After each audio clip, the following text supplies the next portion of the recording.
Kasih Yesus indah dalam hidupku, menghiasi hati dan jiwaku.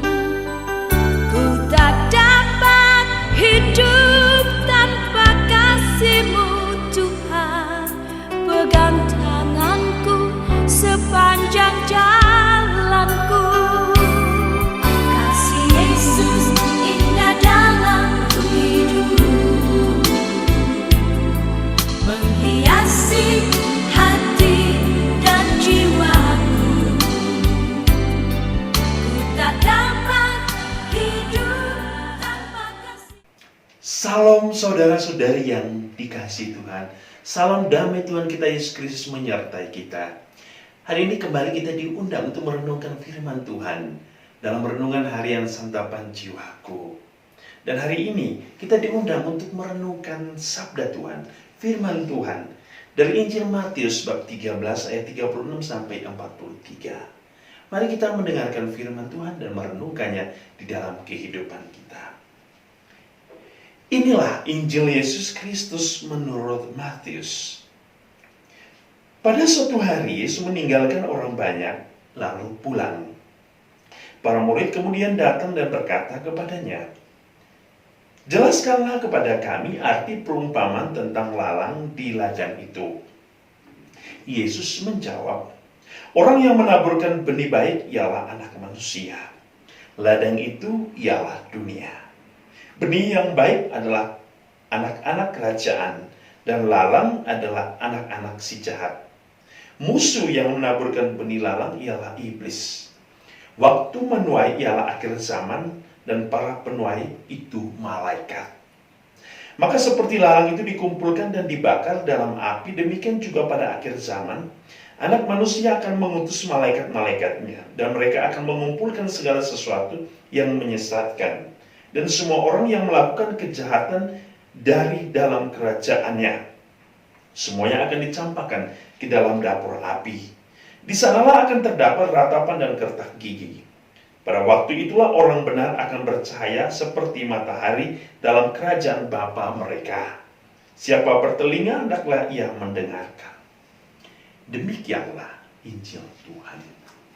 Saudara-saudari yang dikasihi Tuhan, hari ini kita mendengarkan perumpamaan tentang lalang di ladang. Tentang lalang di ladang. Dan di sini adalah ladang gandum. Gandum adalah sesuatu makanan yang penting bagi manusia, yang memberikan kenikmatan, kesehatan, kekenyangan, dan kepuasan. Dan lalang tentu tidak mungkin dimakan oleh manusia. Hari ini semua menggambarkan bagaimana juga tentang kondisi kerajaan surga dan tentang kondisi dapur api yang akan membakar. Dikatakan bahwa kerajaan surga itu adalah tempat bagi orang yang benar. Tempat yang penuh dengan cahaya yang indah, yang berkilau seperti matahari.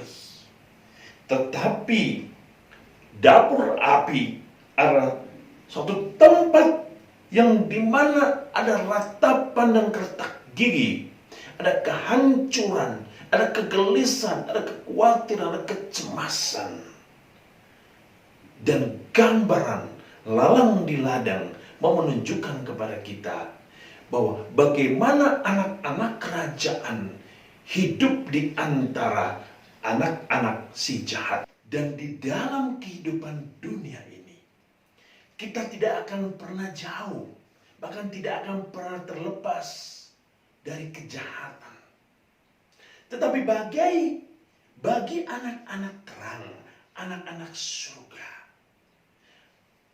perumpamaan ini mengingatkan kita akan makna kesetiaan ketika kita berada di antara kejahatan.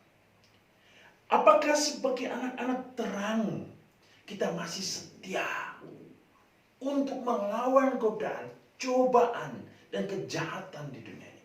Apakah kita masih setia untuk bertahan dalam janji keselamatan Allah? Itulah yang diharapkan oleh Tuhan di dalam hidup kita. Kesetiaan bertahan di dalam penderitaan. Kesetiaan bertahan di dalam seluruh bagaimana dunia akan memperlakukan kita.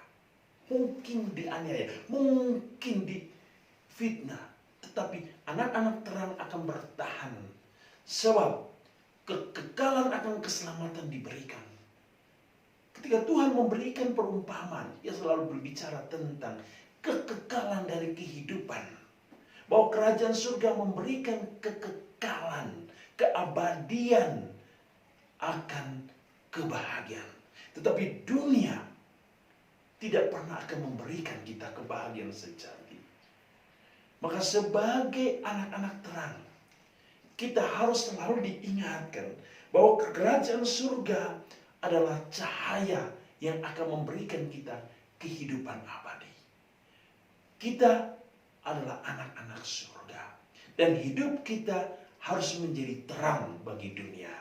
Harus menjadi garam yang memberikan rasa bagi dunia. Maka selagi kita berada di dunia, hiduplah sebagai anak-anak terang. Karena Santo Agustinus berkata, kita berada di dunia, tetapi kita bukan untuk dunia, kita untuk surga. Dan warga kenegaraan kita adalah surga yang sesungguhnya. Dunia tempat di mana kita akan ditempa, diuji, tempat di mana kita akan senantiasa harus lolos dari ujian kehidupan ini. Bagi orang beriman yang lolos, yang lulus dari ujian ini, akan mengambil bagian dari tempat yang pantas dan layak dalam kehidupan dunia. Tuhan akan selalu memberkati kita dengan berkat-Nya yang berlimpah dalam nama Bapa dan Putra dan Roh Kudus. Amin.